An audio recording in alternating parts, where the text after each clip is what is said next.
1958년 5월 1일 모스크바 붉은 광장. 니키타 흐루쇼프가 지켜보는 사열대 앞을 새 기계가 지나며 디젤 엔진 굉금이 크렘린 벽에 울렸다. 개량 후 T-55가 될 T-54는 소련 기갑 공학의 정점이었다.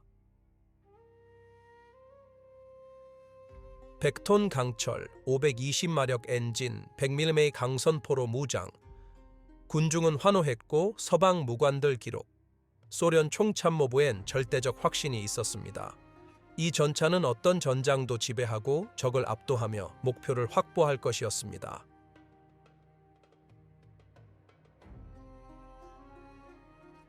(9년) 뒤 시나이 사막과 골란 고원 언덕에서 그 자신감은 단 6일 만에 산산조각 났죠. 6일 전쟁은 이스라엘의 공중 우세, 정역전, 뛰어난 장군들의 이야기로 자주 회자됩니다. 공중전과 보병 공격의 드라마 뒤엔 더 근본적인 질문이 있습니다. 인류 역사상 최다 생산 전차가 소련 교리, 아랍 수적 우세에 지원받아 규칙을 거부하는 적을 만난다면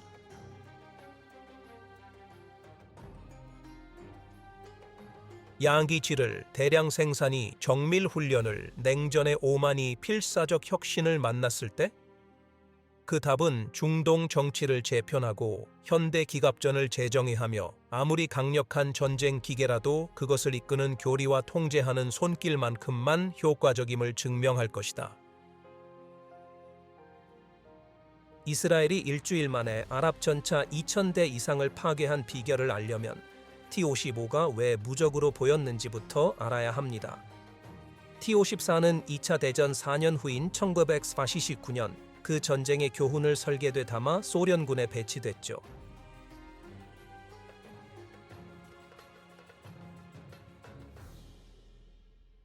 소련 기술자들은 쿠르스크에서 티거가 T-34를 찢고 우크라이나에서 판터가 지배하는 것을 목격했다.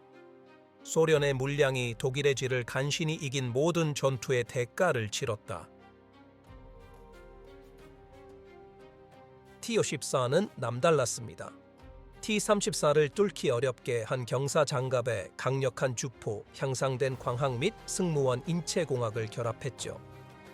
1958년 개량된 T-64는 서방 전차가 수년간 따라올 수 없는 특징들을 갖췄습니다. 핵, 생화학 방호 시스템을 갖춘 세계 최초의 주력 전차였습니다. 소련은 핵 전쟁을 상정하고 설계했죠. T-50는 완전 밀폐 및 외부 공기 여과로 방사능 전장 작전이 가능했습니다.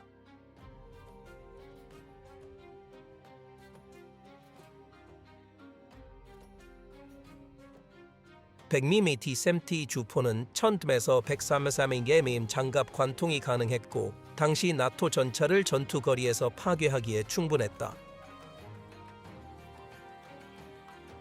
수치는 놀라웠습니다.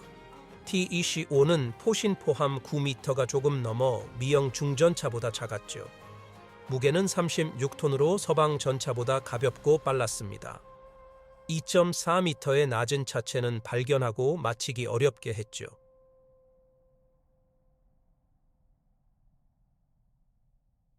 디젤 엔진 덕에 500km를 갔고 연료 먹는 가솔린 미군 전차보다 훨씬 뛰어났죠.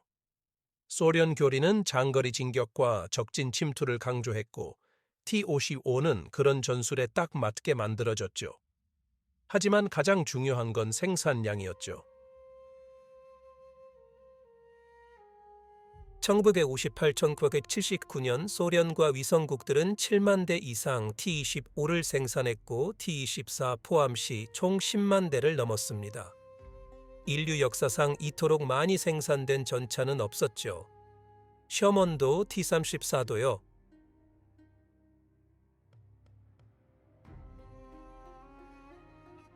T-55는 기갑전의 AK-47이었습니다. 흔하고 믿음직하며 널리 수출되었죠.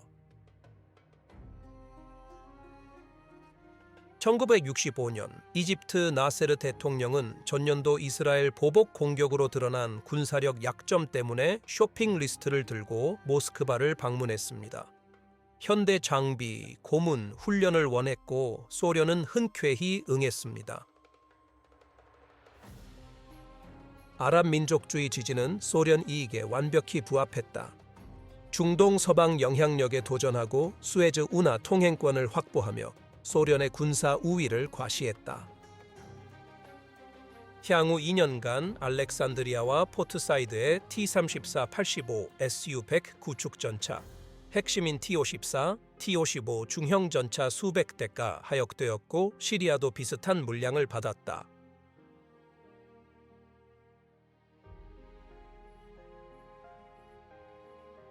요르단은 서방과 가까웠으나 영국 센츄리온과 소련 장비를 혼용했다.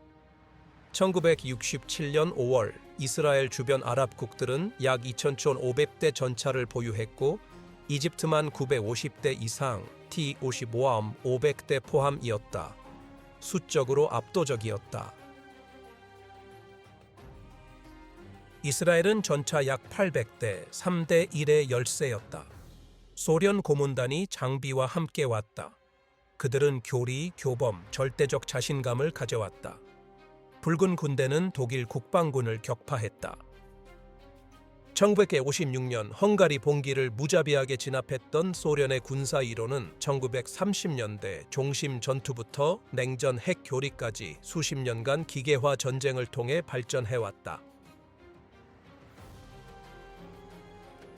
이집트, 시리아 장교들은 소련 군사학교에서 전차 지휘관처럼 훈련받았다. 배운 교리는 대량과 추진력을 강조했다. 소련 전술은 전차 부대가 파도처럼 진격, 물량으로 적을 압도하는 것이었다.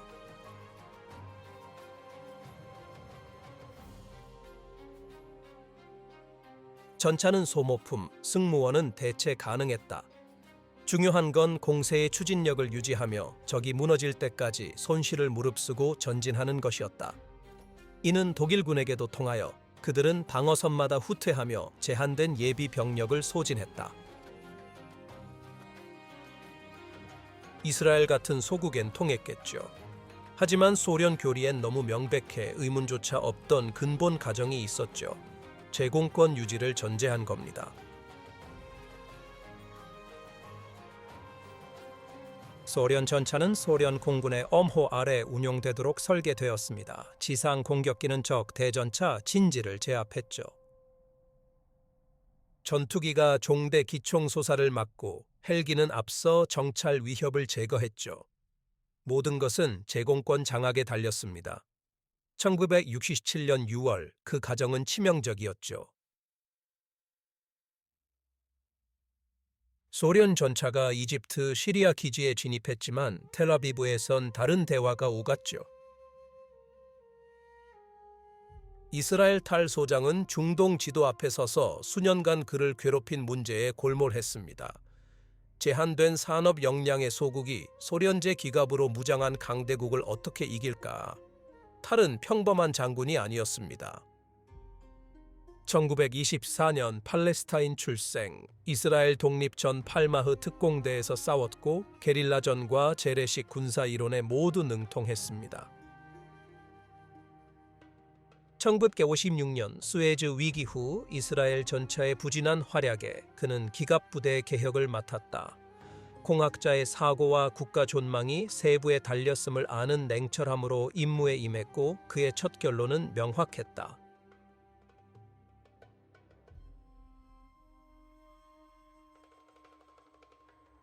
공군력 다음으로 다음 전쟁의 승패는 전차에 달렸다. 보병은 진지를 지켰지만 점령은 기갑의 몫이었다.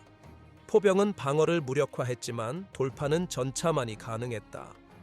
시나이 사막과 골란 고원에서는 기갑 전장을 지배하는 자가 전쟁을 지배했다. 그의 두 번째 결론은 논란이 컸습니다. 이스라엘은 수적 우위로는 이길 수 없었죠. 아랍국들은 항상 더 많은 전차, 병력, 자원을 가졌고 소련 원조로 그 격차는 계속될 것이었죠. 따라서 이스라엘은 질로 승리해야 했습니다. 이스라엘 전차 한 대가 아랍 전차 세 대의 가치를 해야 했죠. 이스라엘 전차병들은 상대보다 사격, 기동, 전술에서 우위를 점해야 했습니다. 1965년 탈은 그의 생각을 이해 못하는 이들에겐 기이한 순례를 떠났죠. 그는 서독으로 향했습니다. 그곳에서 그와 부관 모셰 자미르는 동부 전선에서 소련 기갑 부대와 맞서 싸웠던 독일 국방군 장교들을 만났습니다. 이들은 수적 열세에도 T-34 전차에 맞서 절박함과 생존으로 다듬어진 전술을 개발했죠.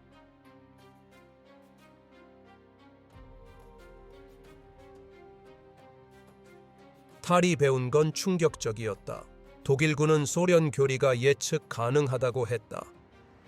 소련 전차장들은 훈련을 엄격히 따랐습니다. 대형 전진, 무전 침묵, 상급 지휘관의 전술 결정에만 의존했죠. 개인 주도성은 억제되었고 계획 이탈은 처벌받았습니다.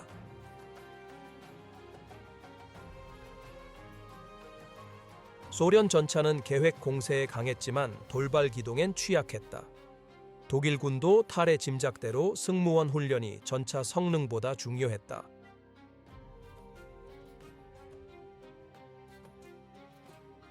열악한 전차에 숙련된 승무원이 우수한 전차에 미숙한 승무원을 대개 이긴다. 독일군이 러시아 초기 전투에서 이긴 건 전차 성능 때문이 아니었다. 1941년 T-34가 더 우수했음에도 뛰어난 승무원 훈련, 유연한 전술, 지휘관의 자율적 결정권 덕분이었다.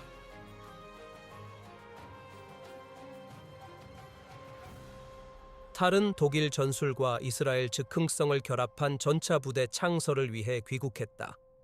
그는 혹독한 훈련을 도입했고 전차병들은 최대 사거리 이동 표적을 명중시킬 때까지 사격했다.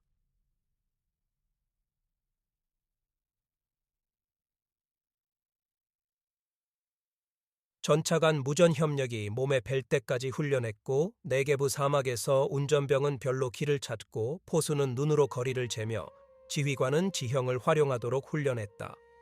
하지만 훈련만으로는 부족했다. 탈은 적절한 장비도 필요했다.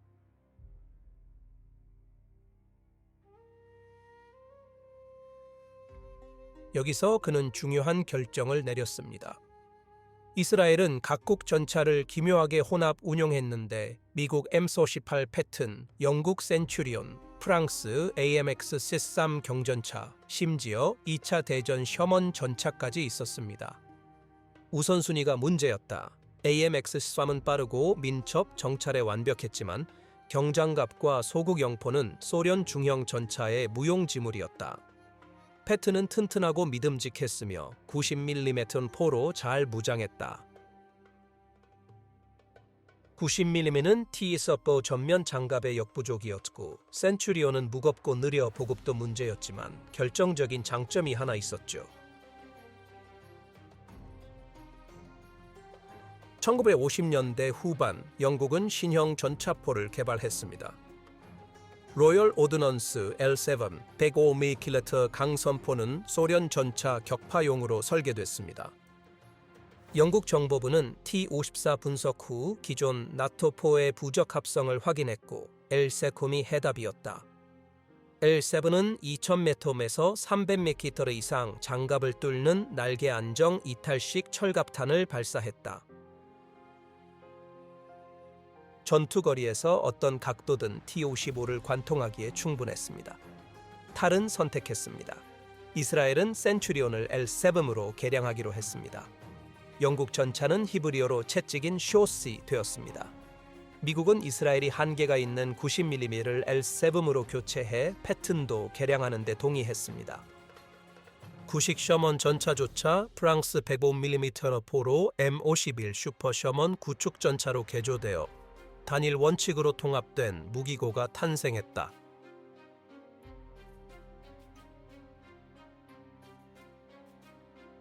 이스라엘 전차는 T-55의 100mm 포가 닿지 않는 거리에서 T-55를 격파할 수 있었다.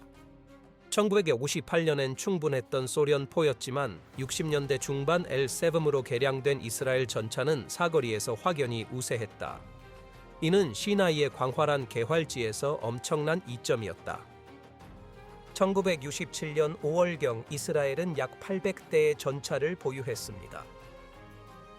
260대 센츄리온 숏, 250대 M48 패튼 다수 개량형, 175대 슈퍼 셔먼, 180대 AMX-13 경전차. 나머지는 구형 M4 셔먼으로 현대전에서 승무원에게 쓸모없고 위험했다. 서류상으론 아랍군 수에 부족해 보였지만 탈은 아랍군에 없는 것을 만들었습니다. 소련 전차병 능가하는 훈련된 승무원, 3000m에서 효과적인 주포, 속도, 유연성, 적실수 활용을 강조하는 교리를 갖춘 기갑 핵심 부대였죠.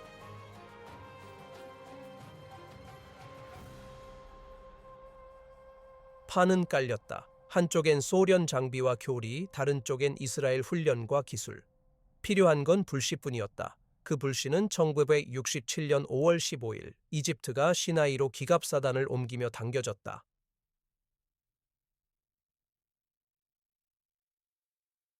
나세르의 수사는 점점 호전적으로 변했다. 그는 이스라엘을 바다로 몰아넣고 48년 굴욕을 되갚겠다 했다.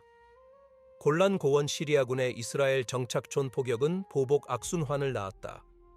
나세르는 유엔 평화유지군에게 시나이 철수를 명령했다. 결국 5월 22일 이스라엘 선박의 티란 해협 통행을 막았다. 이스라엘은 해협 폐쇄를 전쟁 행위로 간주했습니다. 홍해를 거쳐 아시아, 아프리카와 교역하는 유일한 통로였죠. 하지만 폐쇄는 나세르가 모르는 함정이었고 시나이에 집결한 이집트군은 방어에 유리한 표적 덩어리가 됐습니다.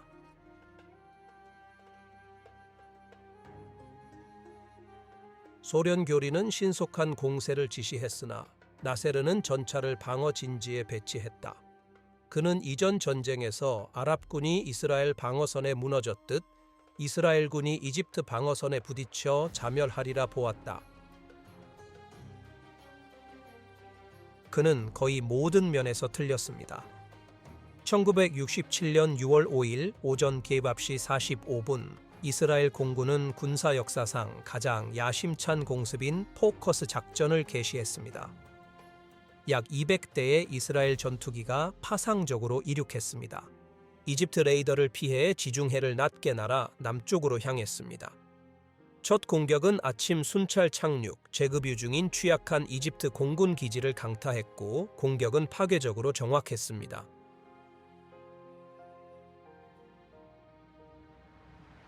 이스라엘 조종사들은 활주로 양끝을 폭격해 항공기를 가두는 전술로 주기된 비행기들을 대포와 로켓으로 파괴했습니다.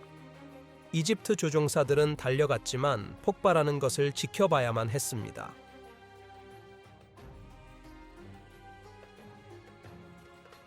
대공포병들은 하늘에 맹목적으로 사격했지만 아무것도 마치지 못했습니다.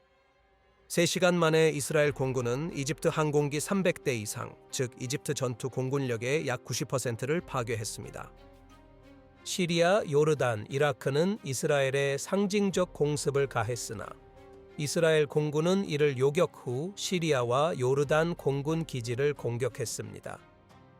첫날 만에 아랍 공군력은 사실상 소멸했습니다. 이스라엘이 제공권을 완전히 장악하자 시나이 전차 부대엔 재앙이었죠. 소련 교리는 항공 엄호를 전제했으니까요. 이집트 전차 지휘관들은 소련제 미그기가 보호해 줄 거라 믿고 훈련했지만 적대적인 하늘 아래 무방비 상태였다. 이스라엘 푸가 마지스터 훈련기들이 지상 공격기로 전환되어 이집트 종대를 맹공격했고 미스테르와 슈퍼 미스테르 전투기들은 전차 대형의 로켓을 쏟아부었다. 방공, 공중 지원 없는 이집트 기갑은 밤에만 움직이며 명령을 기다려야 했다. 하지만 진짜 파괴는 이스라엘 항공기가 아닌 기갑에서 올 것이었다.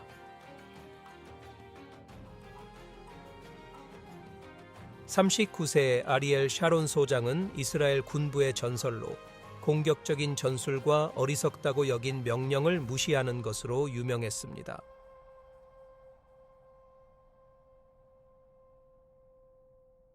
(6월) 초 그는 움카테프와 아부 아게일라의 이집트 방어선을 뚫고 시나이 중앙으로 진격하라는 목표를 받았다. 이집트군은 수년간 움카테프를 요새화했다. 세길이 모이는 요충지, 미틀라 고개와 수에즈 운하길 통제.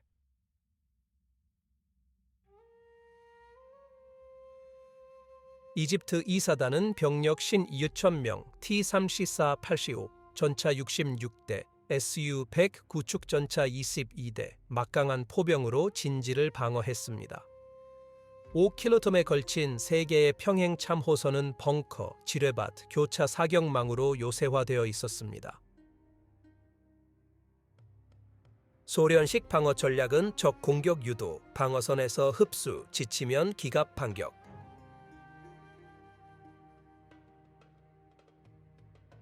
1943년 쿠르스크 독일 기갑이 소련 방어에 소모되며 효과를 봤듯 소련 고문들은 시나이에서도 통할 거라 믿었다. 샤론은 방어선을 살피고 제병협동전의 교과서적 본보기가 될 작전을 세웠습니다. 그는 5개 부대를 동시에 투입해 서로 지원하며 이집트 지휘부를 압도할 계획이었습니다. 먼저 이스라엘 포병이 이집트 참호를 폭격해 방어병들이 고개를 들지 못하게 할 것이었습니다. 둘째, 공수부대는 이집트 후방계 침투해 포병 진지를 파괴, 이스라엘군 진격을 엄호한다. 셋째, 포병은 참호선을 공격해 방어군을 묶어두고, 넷째, 공병은 야간에 지뢰밭 통로를 확보한다.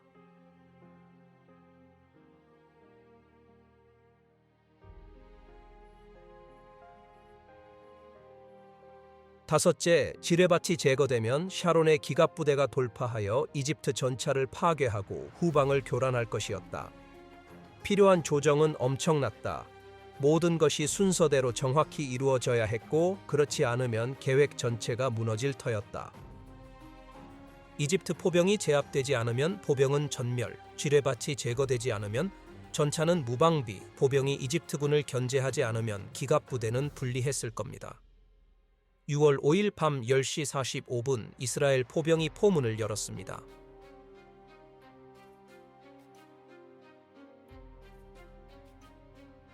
(150문의) 포가 일제히 이집트 진지에 포탄을 퍼부었다.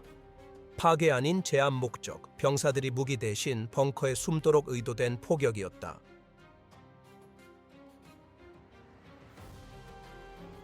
동시에 이스라엘 헬기들이 이집트 포병 진지로 초저공비 행했고, 공수부대원들은 어둠 속으로 레펠 강화해 소련제 포병대를 폭발물과 소화기로 공격했습니다. 혼란스러운 이집트 포병들이 반격했으나 혼돈과 어둠 속에선 효과적 저항이 불가능했습니다. 총성이 하나씩 멎었다. 참회서 이스라엘 보병이 진격했다. 참호 속 방어자들과 소총, 수류탄 병사들의 잔혹한 근접전이었다. 이집트군은 격렬히 싸웠다. 좋은 진지, 교차 사격망, 공수부대가 제압하기 전까지 포병 지원까지 갖췄지만 사활을 건 전투임을 아는 병사들과 맞섰다. 이스라엘 보병은 사상자를 뚫고 수류탄과 벙커를 하나씩 밀고 나갔다. 그 뒤로 전투 공병들은 포화 속 지뢰밭에서 소련 대전차 지뢰를 탐지, 무력화했다. 달빛과 총구 섬광에 의지해 테이프로 안전한 길을 표시하며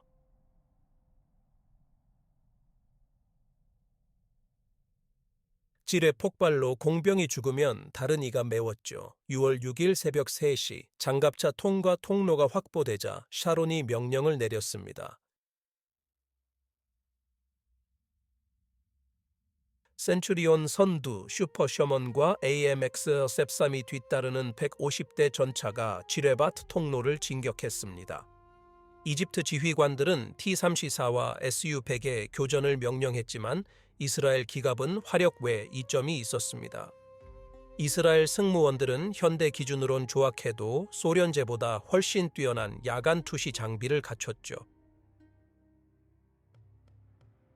이스라엘 전차장들은 포탑 밖으로 머리를 내밀어 밀폐된 이집트 승무원보다 상황 인식이 월등했고 교전은 압도적으로 일방적이었다.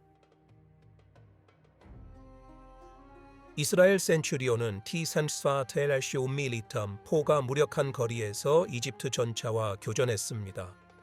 L7 백스오니 립탐 포는 T-34 전면 장갑을 쉽게 관통했습니다. 이집트 전차들은 불타올랐고 탄약이 엄청난 불덩이로 터져 나갔죠. Su-100 구축 전차는 강력한 100m 포로 위험했지만 포탑이 없어 전방 외 목표물은 공격할 수 없었습니다.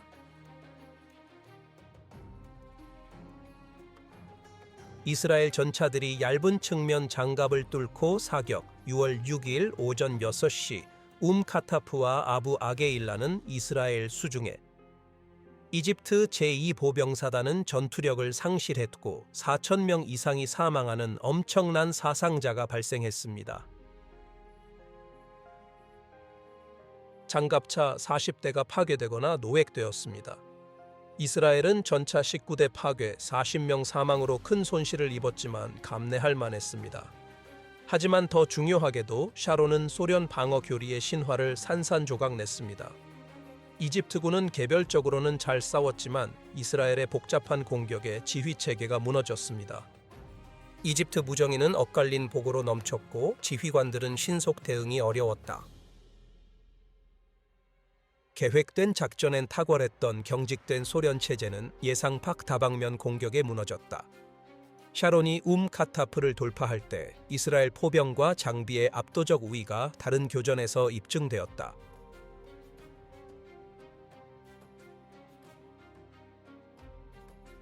고넨 준장은 시나이 남쪽 해안 도로를 막는 이집트 요새 비르 엘 하판으로 진격하는 기갑 여단을 지휘했다. 이집트 정보는 이스라엘 기갑 부대 접근을 보고했다. 위협에 맞서 T-54, T-55 전차 32대가 배치됐는데 이는 이스라엘 전차보다 우월하다던 소련의 최신 중형 전차였습니다. 고넨 부대는 센츄리온 샷 전차 20대뿐이었죠.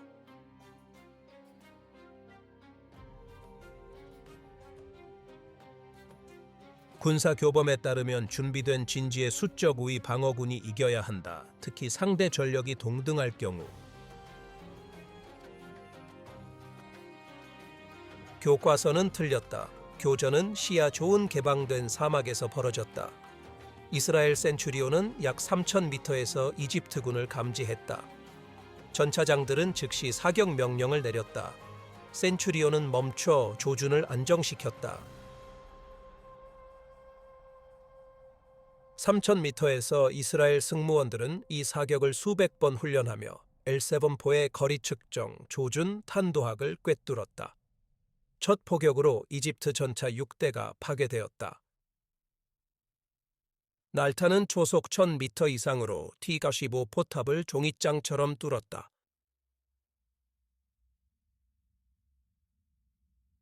이집트군은 상황을 몰랐고 사정거리 밖에서 공격받았습니다. 거리를 좁히려 이스라엘 진지로 돌진했지만 이는 치명적인 오판이었죠.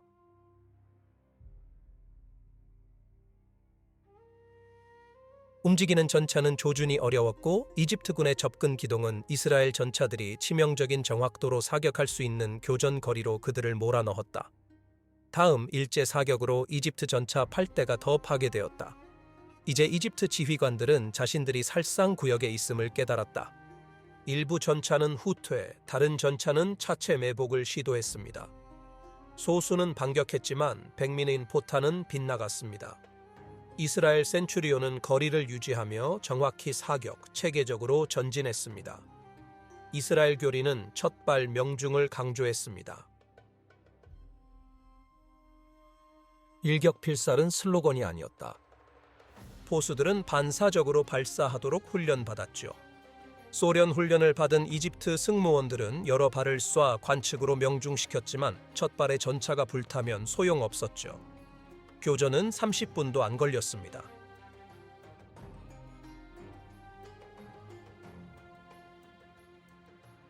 종료시 이집트 전차 32대 전량 파괴 또는 무력화, 이스라엘군 피해는 전무, 센츄리온 전차는 큰 손상 전무. 이집트군 포격에 맞았지만 T-15 포탄은 원거리에서 센츄리온 전면 장갑을 뚫지 못했다. 고넨 여단은 남하를 계속했고 교전 소식은 이스라엘 기갑 부대 전역에 퍼졌다. 소련 전차 무적이 아니었다. 이스라엘의 장비, 훈련, 전술은 우월했다. 이집트군은 정반대였다. 최고의 소련 장비를 믿었던 전차병들은 열세임을 깨달았다. 심리적 충격은 엄청났다.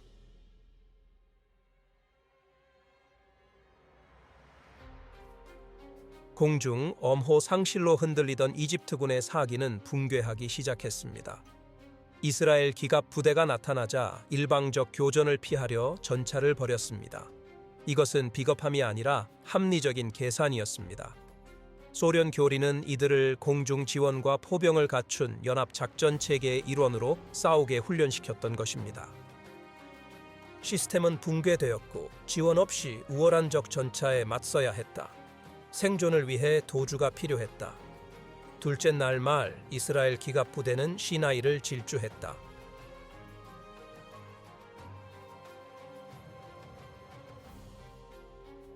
이집트 방어 전략은 붕괴했고 조직적 후퇴는커녕 공황 퇴각했다. 교리 붕괴를 본 소련 고문들은 새 방어선 구축을 촉구했지만 이스라엘 기갑 부대는 시간을 주지 않았다.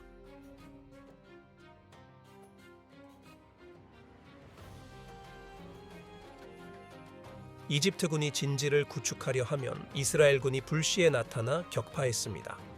시나이 전투는 이스라엘 전차의 이집트군 추격전으로 변했고 이스라엘 항공기는 공군력을 무력화한 뒤 지상 공격에 집중했습니다.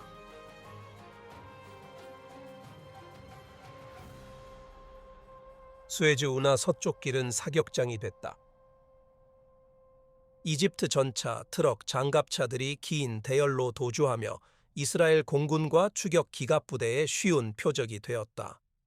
6월 8일 이스라엘군은 수에즈 운해에 도달했다. 72시간 만에 시나이 반도 전체를 횡단한 속도는 현대전에서 전례 없었다. 2차 대전 당시 주요 공세는 하루 진격거리를 킬로미터로 측정했습니다. 이스라엘 기갑 부대는 3일 만에 약 300km를 진격하며 이집트군을 격파했습니다. 이집트의 피해는 참담했습니다. 전쟁에 투입된 전차 950대 중 온전하게 살아남은 것은 약 130대에 불과했습니다. 사막에서 820대 이상 전차 파괴, 노획 6위. 이스라엘은 유기된 차량을 회수했으나 일부는 승무원이 불태웠다. 다른 전차들은 연료와 탄약이 가득 찬 채 완벽히 작동했지만 승무원들이 도주하며 버려졌다. 노획된 차량 중 수십 대는 T-55였다. 이스라엘 정보 장교들은 흥미롭게 조사했고 소련 전차들이 여러 면에서 잘 설계되었음을 알았다. 경사 장갑은 우아했고 엔진은 믿을만했으며 L7보다 못해도 포는 강력했다. 그러나 내부 배치는 검사한 이스라엘 전차병들을 경악시켰다. 비좁은 승무원실은 서방 설계보다 장전과 발사를 느리게 했고 광학 장비는 쓸만했지만 뛰어나진 않았다. 탄약 분리 보관으로 발사 속도 저하, 이스라엘 센츄리온은 분당 8취아웃의 렐발 사격. 숙련된 T-55 승무원도 4발 발사가 힘들었죠. 가장 큰 결함은 소련이 끝내 고치지 못한 것이었습니다. T-55는 정교한 사격 통제 시스템이 없었죠. 목표물 명중은 눈으로 거리를 가늠하고 바람과 온도를 머리로 조절하며 탄착군이 형성될 때까지 사격해야 했습니다. 미숙한 적이나 화력 위주 교전엔 용인되었으나 우월한 포와 사격 통제의 이스라엘 정계에겐 치명적이었다.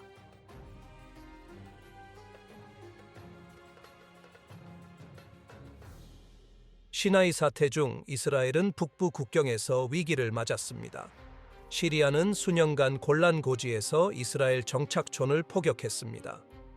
갈릴리 호수 위 300m 화산 고지인 이곳은 시리아의 전략적 우위를 주어 시리아 포병은 이스라엘 농장과 마을을 무사히 공격할 수 있었습니다. 이스라엘은 고지 공격이 피비린내 나는 방어 진지 돌파전이라 참아왔다.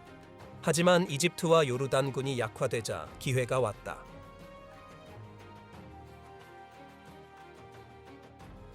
6월 9일 이스라엘군이 골란 고원을 공격했고 시리아 방어선은 난공불락이었습니다.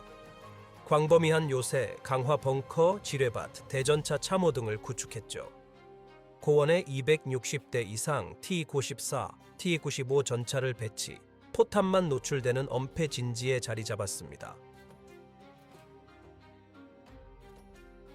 시리아군 지형이 무적이라 믿었다.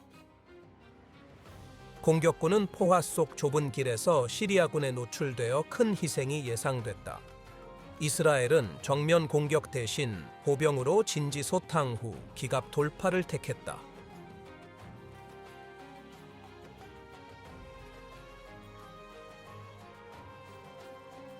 이스라엘 공병대는 포화 속 불도저로 참호를 메우고 장애물을 치웠습니다. 보병대는 화염 방사기와 폭약으로 시리아 벙커를 공격했습니다. 현대전 아닌 1차 대전식 잔혹한 소모전. 이스라엘 전차가 고원에 닿자 전황은 바뀌었죠. 시리아 기갑은 수적 우위로 이스라엘 진지를 압도하려 반격했지만 이집트 기갑을 파괴한 문제들이 골란에서도 똑같이 나타났습니다.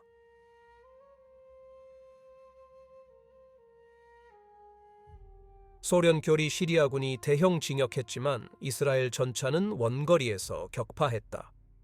근접한 시리아 전차도 수적 열세에도 장갑과 화력이 우세한 이스라엘 센츄리온에 밀렸다.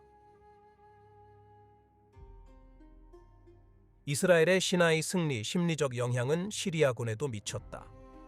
이집트 전차의 운명을 들었던 시리아 전차병들은 이스라엘 포화에 전차가 불타자 사기가 무너졌다. 조국임을 알기에 필사적으로 싸운 시리아군도 있었지만 다른 이들은 무너져 후퇴했습니다. 6월 10일 이스라엘군이 골란고원을 장악했고 시리아군 사상자는 엄청났습니다. 시리아는 1000대 이상의 전차를 잃었고 그중 600대 이상이 T-24, T-25였습니다. 이스라엘도 시리아 전선에서 약 250대를 잃었는데 시리아의 지형적 이점 때문에 시나이보다 훨씬 높은 비율이었죠. 하지만 전략적 결과는 압도적이었습니다. 이스라엘은 고지를 장악해 시리아 위협이 사라졌다. 6월 10일 휴전 후 아랍군 기갑 손실이 명확해졌다. 이집트 전차 820대 이상, 시리아 1100대 이상, 요르단은 전 기갑 전력 상실. 6일간의 전투로 2000대 넘는 전차가 파괴, 손상, 노획되며 소련은 굴욕을 겪었습니다. 장비, 교리, 훈련 모두 치명적 실패였습니다. KGB 요원이자 망명자인 올레그 칼루기는 모스크바 분위기를 기억했다. 이스라엘의 빠른 패배를 아무도 의심치 않았다. 그러나 소련 위성국들이 완패하자 소련군 역량에 의문이 생겼다. 소련의 대응은 즉각적이고 대규모였다. 휴전 며칠 만에 안토노프 수송기가 교체 장비 싣고 카이로 다마스쿠스 착륙. 다음 해 소련은 아랍의 전차, 항공기, 포병, 세엠 시스템 손실을 거의 다 보충했습니다. 하지만 보충품엔 메시지가 있었죠. 장비가 아닌 사용법이 문제라고요. 소련 군사 고문들은 광범위한 사후 검토를 진행했습니다.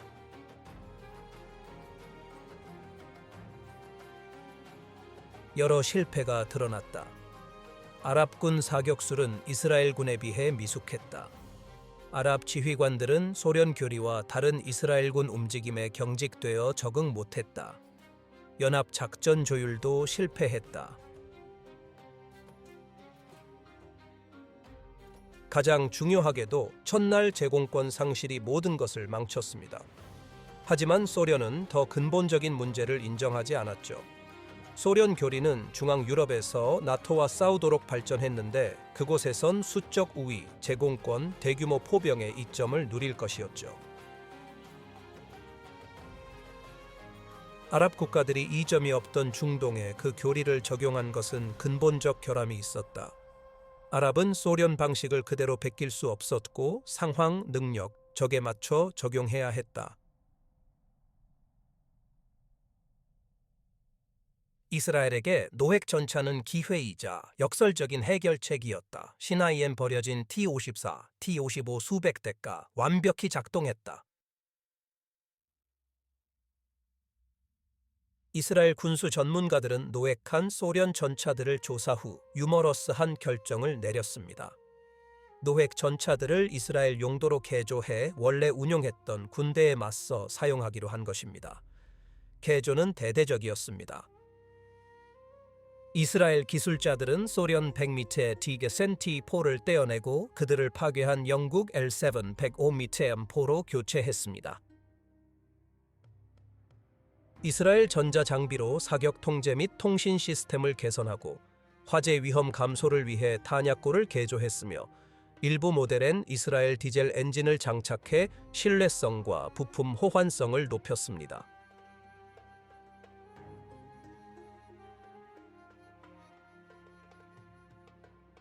제지정 전차는 T이란이라는 히브리어 이름을 받았는데 다의적 의미로 의도적으로 선택되었습니다. 히브리어로 폭군을 뜻하며 스탈린과 소련 지배를 암시했고 티란 해협 폐쇄가 전쟁의 직접적 원인이었음도 언급했습니다. 전쟁 발발 요충지 이름을 딴 노획 소련 전차들은 자신들을 격파한 무기로 개조되어 이스라엘군에 편입되었다. 이 아이러니는 1969년 라비브 작전에서 심화되었다. 이스라엘군은 노획 T-55 티란 전차로 수에즈 운하를 넘어 공격했다. 이집트군은 광학 장비로 T-55 실루엣을 아군 전차로 오인 발사를 주저했습니다. 실수를 깨달았을 땐 이미 이스라엘 특공대가 목표를 달성하고 철수 중이었습니다. 개조되어 자신들을 겨냥한 자신들의 장비에 속은 것이었죠. 티란 전차는 수십 년간 이스라엘 기갑 부대에서 운용되었습니다. 1973년 욤 키푸르 전쟁 당시 이집트와 시리아의 기습 공격 시 티란 전차는 센츄리온 및 신형 메르카바 전차와 함께 싸웠고 일부는 1980년대까지 예비군으로 남았습니다. 나토에 맞서 소련이 설계한 전차가 이스라엘군 손에서 영국제 포로 개조되어 아랍군과 싸우다 수명을 다했으니 냉전 대리전의 복잡한 정치를 보여주는 기계적 은유다. 6.1 전쟁으로 중동 정치 지형이 바뀌었죠. 이스라엘은 시나이, 골란, 서안, 가자를 장악해 영토를 3배로 늘렸습니다. 영토 점령은 50년간 아랍-이스라엘 분쟁을 규정하며 점령지 주민 해결 불능 분쟁, 오늘날까지 이어지는 폭력의 악순환을 낳았습니다. 하지만 군사적으로 이 전쟁은 특정 상황을 초월하는 원칙들을 보여주었죠. 우선 병사 및 승무원의 자질이 장비 사양보다 더 중요합니다. T-55는 괜찮은 전차였습니다. 여러모로 견고한 설계에 신뢰성 있고 효과적이었죠. 하지만 훈련 부족한 승무원들이 경직된 교리로 잘 훈련된 적을 상대하자 무력했습니다. 이스라엘 전차병들은 첫발의 중요성을 알아 사격장에서 수백 시간을 보냈다. 이집트와 시리아군은 충분히 훈련받았지만 탁월함에는 미치지 못했다. 둘째, 현대 기갑전에는 제공권이 필수적이다.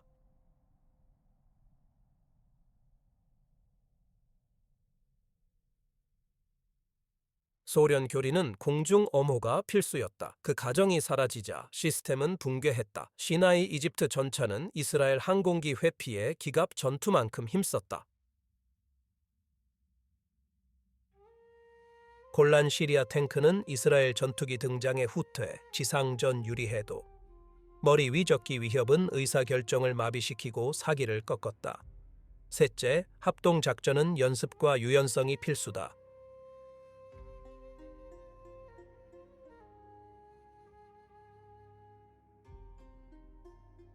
샤론의 아부 아게일라 공격은 포병, 공수, 지상 보병, 공병, 기갑 5개 부대가 정확히 작전을 수행해 성공했습니다. 이런 협동은 광범위한 훈련과 권한 있는 지휘관 덕분이었죠.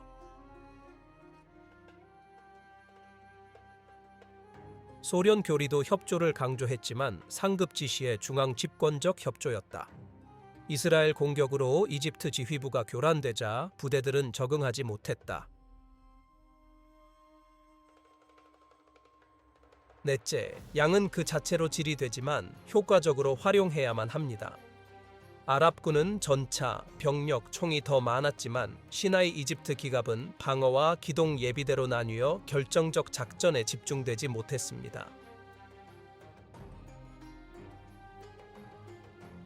곤란의 시리아 기갑은 고정 방어에 묶였고 어느 쪽도 이스라엘군의 수적 우위 집중 못했죠. 반면 이스라엘은 결정적 지점 집중을 강조했죠.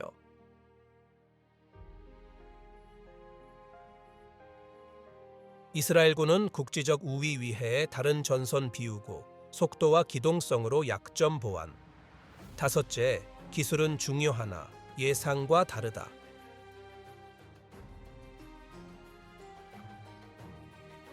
L7포는 이스라엘 전차에 중요한 사거리 우위를 줬지만 수백 미터였지 수천 미터는 아니었습니다.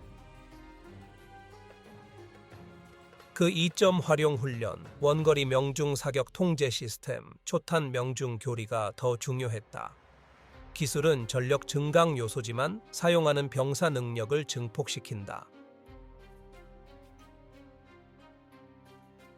미숙한 병사에겐 정교한 무기도 낭비. 6.1 전쟁은 수출 군사 교리의 한계를 보였다. 소련 방식은 강점과 상황에 맞춰 고안되어 소련군에 효과적이었습니다. 붉은 군대는 막대한 병력, 빠른 손실 보충 능력, 높은 사상자 감수 문화를 지녔습니다.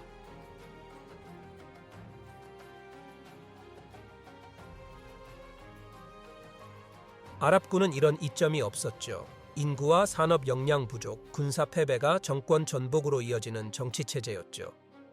이런 차이를 고려치 않고 소련 교리 적용은 재앙을 초래했죠.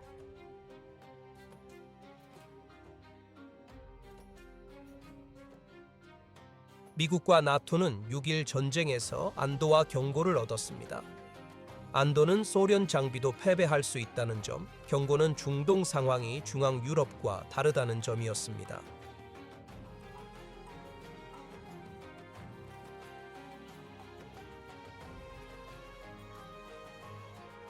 유럽 전쟁 시 나토는 제공권을 잃고 소련군은 수적 우위와 기습 이점을 가질 것이다.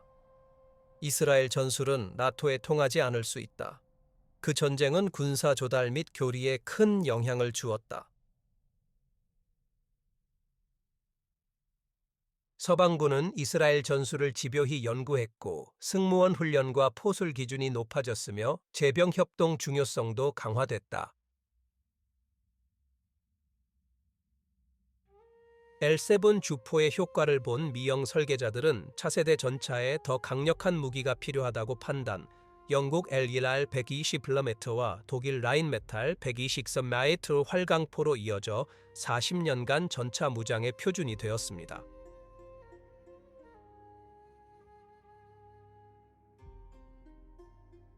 소련 설계자들은 T-65가 신뢰성 있고 대량 생산 가능했으나 우수한 사격 통제와 화력을 갖춘 나토 전차에 밀린다는 것을 깨달았습니다. 이는 T-62, T-64, 그리고 T-72 개발로 이어졌습니다.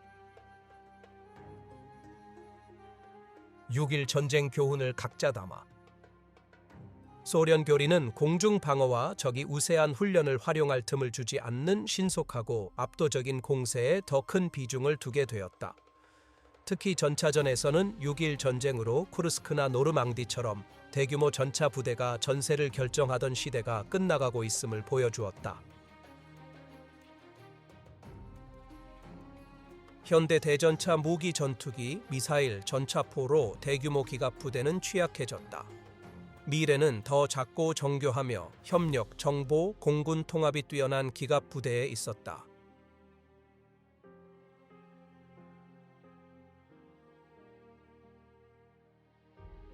이 교훈들은 1973년 이집트와 시리아가 이스라엘을 기습한 치밀한 공세를 펼치며 다시 시험대에 올랐습니다. 욤키푸르 전쟁은 아랍군이 효과적으로 배우고 적응하며 새 전술을 적용할 수 있음을 보여주었죠. 이집트군은 소련제 대전차 미사일과 개량 방공망으로 전쟁 초반 이스라엘 기갑에 큰 피해를 입혔습니다. 시리아 전차들이 골란 고원 방어선을 거의 돌파할 뻔했고 1973년 전쟁은 6일 전쟁보다 훨씬 치열한 접전으로 중동 군사 균형이 영구적이지 않음을 보여주었다. 하지만 1967년 6월 시나이 사막 노획 T-55 전차 옆 이스라엘군에게 미래 전투는 상상 밖이었다. 소련의 무적 신화는 깨졌다. 막을 수 없던 전차는 멈췄고 무적의 교리는 패배했다.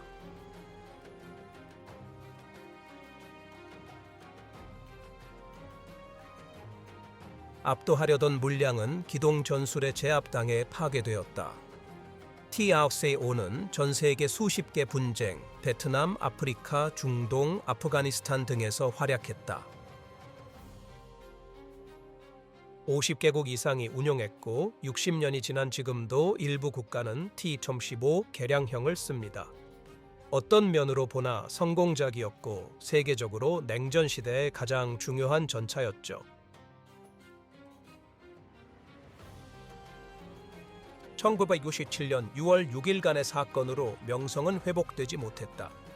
이스라엘 전차병들이 보여주었듯 능력 없는 자신감은 오만함, 훈련 없는 병력은 표적, 최고 장비도 잘못된 손에 선 무용지물이었다. 이 교훈은 여전히 유효하다.